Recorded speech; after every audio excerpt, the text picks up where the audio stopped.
Hey everyone, in this video, I'm going to show a step-by-step tutorial on how to create your Daraz account.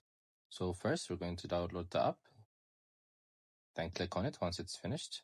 Then next, we're going to click on the account section. So then you're going to have two options. So we're going to click on sign up. Then you guys could either sign up with your phone or Facebook, Apple account or Google account. I chose my Apple account. And then I confirmed it. So next I'm waiting for a sign in.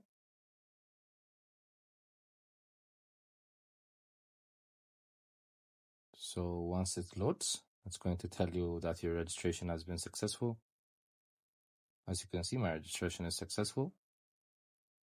So this is how you open your Daraz account. I hope you guys like this video. Subscribe for more, like for more, share for more. I hope to see you again. Goodbye.